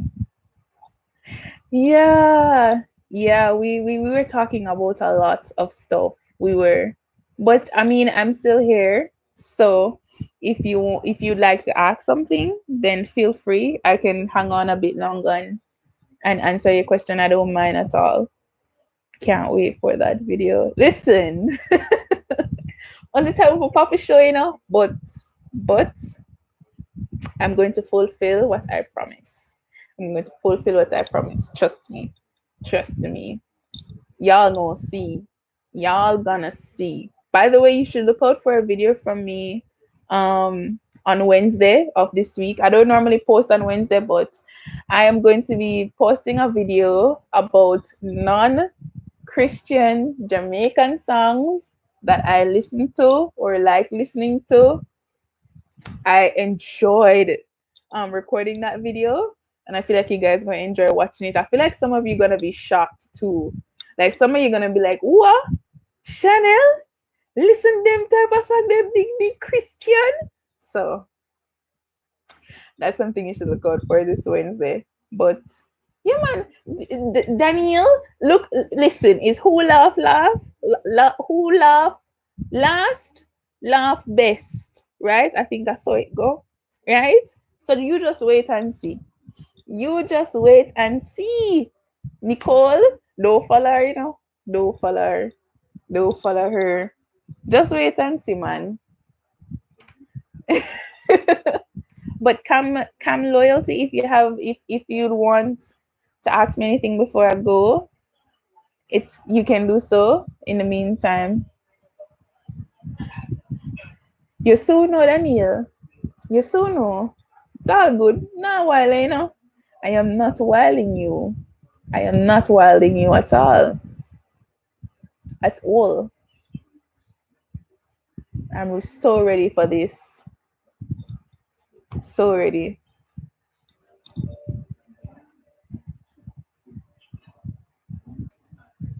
Mm.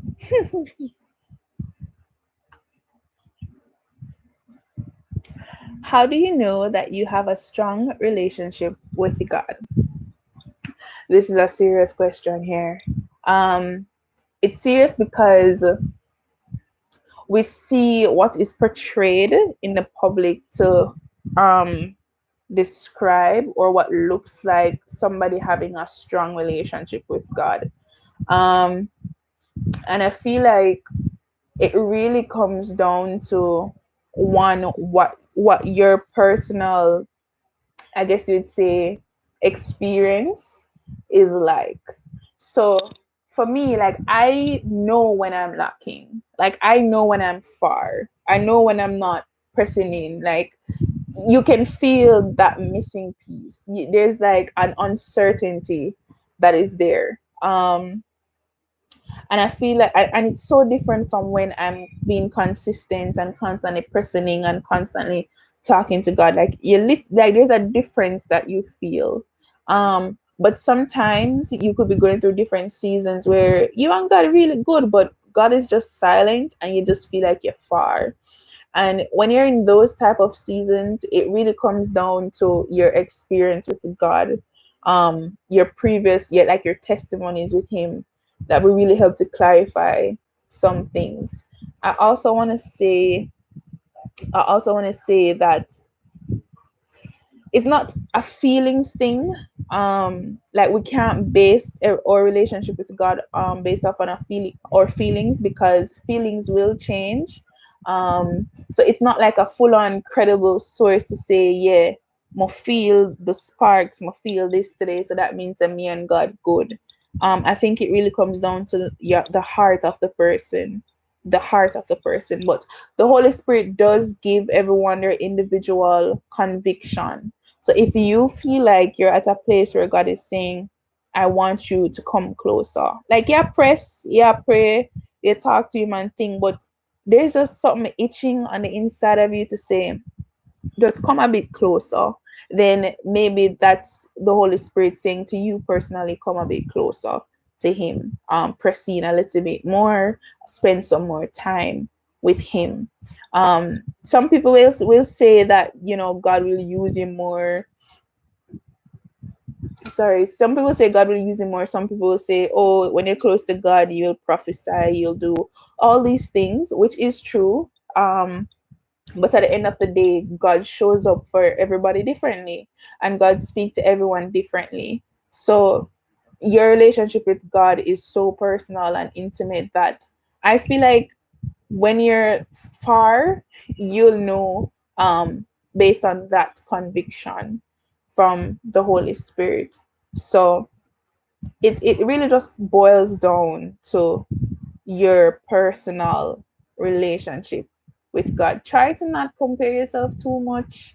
I know it's not easy, especially when you look up to other people and you're seeing them doing all these things, and you feel like because you're not doing those things, then God is not seeing you. And that's not true, because God could just be saying, I want you in a different capacity. Like, I want you in this different niche to talk to these different type of people. So it's tricky. It's tricky, but that personal conviction is really what you should pay attention to. um so I hope that answered your question or gave you some clarity, at least, in that regard. And if anybody else would like to add anything to just really help to answer this question, you can too. But that personal conviction is so important, um, to you and your relationship with God. So yeah, I hope I made sense. Please, if I'm not making sense, tell me, girl. Me not understand nothing you just said. Just start over and let's do this again, and we'll try it again. All right, like, don't be shy. Just let me know. Okay. Okay. But it's a journey. It's a journey. So it'll take time.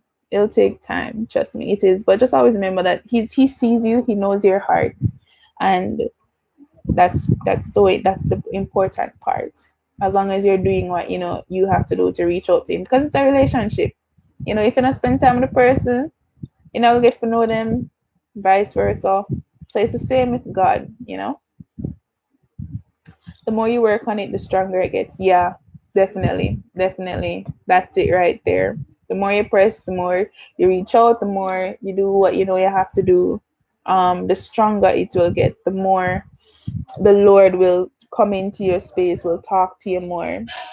Um, because if you're mixing up with all the murky stuff out there, then you're not really giving a good dwelling place for the Spirit of the Lord, for Him to talk to you more and to be with you more. So it really comes down to that personal relationship and that personal talk that you have with the Father. So yeah, yeah, He will lead you. He will lead you. He will lead you. He'll never like leave you out there to wonder like what's going on. He will lead you. So yeah, yeah.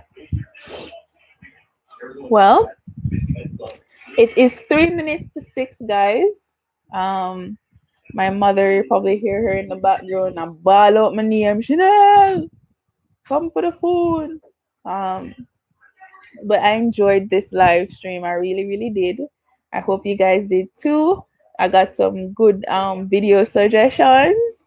Y'all challenged me, and I am taking on the challenge. So thank you guys so much for coming on, for talking, for being here, asking your questions, and just chilling with me here. Like I say, you can always reach out to me on social media. I will always respond to your DMs. And we can all just help strengthen each other and just be there with each other.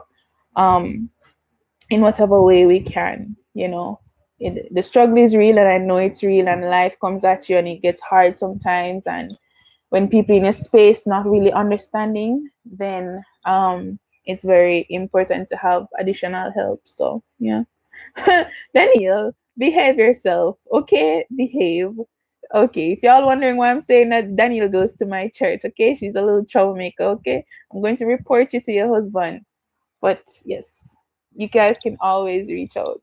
Um, so thank you so much for watching, for coming on once again. If I stay here, I'm going to continue thanking you for the next 10 minutes. That's a habit of mine. But it's because I kind of don't want to end the stream. I like talking to you guys, but you guys have stuff to do and I have stuff to do too. So yeah, thank you for watching. Y'all are so, they're such troublemakers. Oh my gosh, they're such troublemakers. I'm urban come off before them say something for make me like don't want to upload the next video again, because and thank you, Cam Loyalty. I really need to know your real name, but yes. Hopefully I'll try to do more live streams, but yes, thank you guys for coming on once again, and I'll see you in my next video Wednesday, and I'll be working on that video too. Kavel probably gonna watch cartoon.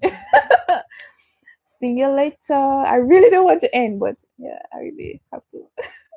Later, guys. Bye.